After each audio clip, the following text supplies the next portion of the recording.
Hello guys, आज हम continue करेंगे क्लास 12th मैक्रो इकोनॉमिक्स का chapter aggregate demand and aggregate supply. और आज का हमारा टॉपिक है relationship between APC APS and MPC MPS. तो हम रिलेशनशिप पढ़ेंगे इन दोनों के बीच में, एंड उसके बाद हम पढ़ेंगे कि इन चारों की वैल्यूज़ कहाँ कहाँ से रेंज करती हैं। ठीक है, तो सबसे पहले हमारा है एपीसी एंड एपीएस। अभी इन दोनों के बीच में रिलेशनशिप है कि इन दोनों का जब हम सम करते हैं दैट विल गिव अस 1। अभी ये कैसे आया वो हम देखते हैं। तो हमें पता है कि एपीसी का फॉर्मूला क्या होता है, C upon Y, that is consumption upon income. And APS का फॉर्मूला क्या होता है, सेविंग्स अपॉन इनकम। तो जब हम इन दोनों को ऐड करेंगे that will give us C upon Y plus S upon Y. और हमें पता है कि हमारी जो इनकम होती है उसका फॉर्मूला क्या होता है, सी प्लस एस, जो कि ए एस के इक्वल भी होती है ना।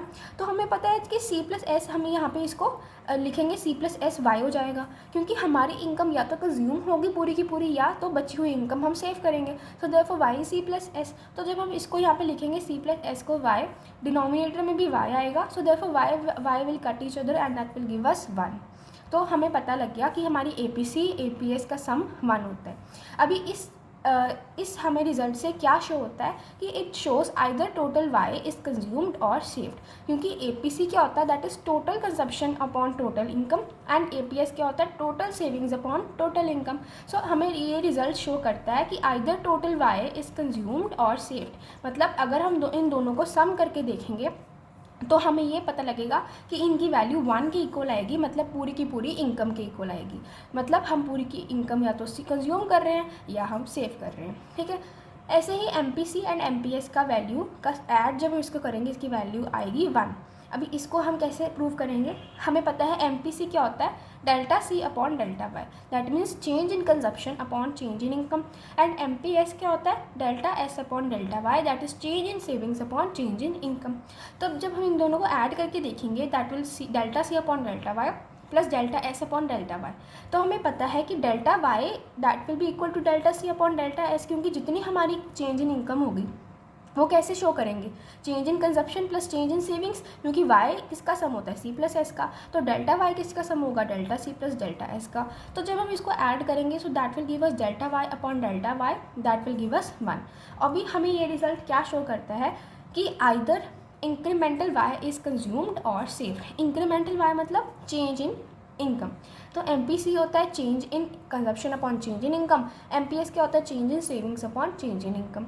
तो हमें ये शो हो रहा है कि अब इन दोनों को चेंज को ऐड करेंगे तो वो इक्वल होगा 1 के। मतलब either total income is either change in income is consumed और change in income is saved. ये इन चारों की वैल्यूज़ कहाँ कहाँ से रेंज करती हैं, ये बहुत इंपॉर्टेंट टॉपिक है। इसमें से 1 या 2 मार्क के क्वेश्चन पूछे जा सकते हैं और उनके रीजंस भी आपको एक्सप्लेन करने पड़ते हैं। तो एपीसी कभी नेगेटिव हो सकता है, नहीं, क्योंकि अगर नेगेटिव होगा तो ऊपर की वैल्यू नेगेटिव आनी चाहिए, लेकिन कंजप्शन कभी भी हमारी नेगेटिव नहीं हो सकती, क्योंकि हमारी कभी ना कहीं कुछ कंजप्शन हमेशा होगी, that is called autonomous consumption. So therefore ऊपर की वैल्यू कभी भी नेगेटिव नहीं हो सकती। So therefore APC will be always positive. APS negative हो सकता है, येस। एपीएस तब नेगेटिव होगा क्योंकि हमारी सेविंग्स जब नेगेटिव होंगी तो एपीएस भी नेगेटिव होगा। एंड सेविंग्स कब नेगेटिव होंगी, जब हमारी कंजप्शन हमारी इनकम से ज़्यादा होगी तो हमारी सेविंग्स नेगेटिव होंगी। सो उस पर्टिकुलर केस को हम क्या बोलते हैं, डिस सेविंग्स बोलते हैं। सो एपीएस नेगेटिव हो सकती है। नेक्स्ट है हमारे पास एमपीसी। तो एमपीसी कभी भी नेगेटिव हो सकता है, नहीं, एमपीसी कभी भी नेगेटिव नहीं हो सकता। देखो हमारे पास यहाँ पे 2 केस बन सकते हैं, या तो फॉर्मूला वाला या ये वाला केस। ठीक है, तो देखो यहाँ पे फॉर्मूला में हम अभी हम देखेंगे कि जो सेविंग्स और हमारी कंजप्शन का रिलेशन है वो पॉजिटिव होता है। तो जब पॉजिटिव डिवाइडेड बाय पॉजिटिव होगा तो that will give us positive value. ठीक है, इन दोनों का पॉजिटिव रिलेशन होने से रेशियो की वैल्यू भी पॉजिटिव आएगी। सो therefore it will B positive relationship. या सेकंड केस हो सकता है कि जो हमारा डेल्टा सी होता है वो delta Y minus delta S होता है। ठीक है, delta Y is equal to C delta C plus delta S. ऐसे ही जब हम एस को इधर ले जाएंगे तो ये नेगेटिव साइन आ जाएगा, लेकिन डेल्टा सी कभी भी नेगेटिव नहीं हो सकता। क्यों, क्योंकि delta Y minus delta S की वैल्यू कभी नेगेटिव नहीं होगी। क्यों, अभी डेल्टा एस जो है वो डेल्टा वाई के इक्वल कभी नहीं हो सकता, क्योंकि हमारी जो सेविंग्स होती हैं वो हमारी इनकम का पार्ट होती हैं, इनकम से बड़ी नहीं हो सकती, इनकम का एक पार्ट होती है। तो how can the savings be greater than income. So therefore in दोनों की वैल्यू कभी नेगेटिव नहीं हो सकती, that means savings can not be greater than income. तो हमेशा एमपीसी पॉजिटिव होगा, नेगेटिव नहीं हो सकता। ऐसे ही MPS can also be never negative, क्योंकि हमारी जो सेविंग्स और इनकम का रिलेशन है वो पॉजिटिव होगा, तो इन दोनों की रेशियो की वैल्यू भी पॉजिटिव आएगी। So therefore MPS will be positive. और सेकंड केस हो सकता है कि जो हमारा डेल्टा एस है वो delta Y minus delta C के इक्वल है, लेकिन इन दोनों की वैल्यू कभी नेगेटिव नहीं हो सकती, क्योंकि अगर इन दोनों की वैल्यू नेगेटिव होगी तो हमारी डेल्टा वाई डेल्टा सी से छोटी होनी पड़ेगी, तभी हमारा रिजल्ट जो है वो नेगेटिव आएगा। लेकिन कभी भी डेल्टा सी ग्रेटर नहीं हो सकता डेल्टा वाई से, क्योंकि हमारा चेंज इन कंजप्शन कभी भी चेंज इन इनकम से ज़्यादा नहीं हो सकता। तो देयरफॉर ये केस कभी एग्जिस्ट नहीं करेगा, तो एमपीएस हमेशा पॉजिटिव होगा। सेकेंड केस ज़ीरो, एपीसी कभी ज़ीरो हो सकता है नहीं, क्योंकि कभी भी सी की वैल्यू ज़ीरो नहीं हो सकती because of autonomous consumption. Then APS can be zero, yes, जब हमारी सी वाई के इक्वल होगा तो that will give us zero. Then MPC कभी भी ज़ीरो हो सकता है, yes, when delta S is equal to delta Y, तब हमारी जो एमपीसी की वैल्यू है वो ज़ीरो होगी।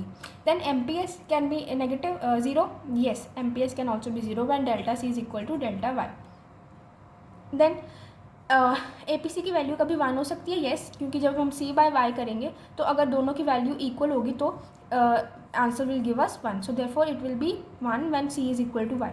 ऐसे ही एमपीएस की वैल्यू कभी वन हो सकती है, नो, क्योंकि एस अपॉन वाई कभी भी वाई अपॉन वाई के इक्वल हो ही नहीं सकता, क्योंकि सेविंग्स कभी भी वाई के इक्वल नहीं हो सकती, so therefore it will never be one. Then MPC one हो सकता है, yes, when change in consumption is equal to change in income, so हमारी हो जाएगी वन।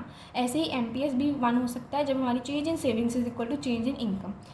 एपीसी कभी भी वन से ग्रेटर हो सकता है, येस, क्योंकि जब हमारी कंजप्शन इनकम से ज़्यादा होती है in the case of negative savings, तब हमारी एपीसी वन से ज़्यादा होगी। एपीएस कभी वन से ज़्यादा हो सकता है, नहीं, क्योंकि हमारी सेविंग्स कभी वाई से बड़ी हो ही नहीं सकती, तो उन दोनों की रेशियो की वैल्यू कभी वन से ज़्यादा नहीं हो सकती। ऐसे ही एमपीएस कभी वन से ग्रेटर हो सकता है, नो, क्योंकि हमें पता भी है कि एमपीसी प्लस एमपीएस की वैल्यू क्या होती है, वन, तो इन दोनों की वैल्यू कहीं ना कहीं वन के बीच में एग्जिस्ट करेंगी, तो ये कभी भी केस हो ही नहीं सकता। और वैसे भी हमारी change in consumption change in saving income से ज़्यादा नहीं हो सकती, तो देयरफॉर एमपीसी कभी भी वन से ज़्यादा नहीं हो सकता। ऐसे ही एमपीएस की वैल्यू भी कभी भी वन से ज़्यादा नहीं हो सकती, क्योंकि change in savings can not be greater than change in income.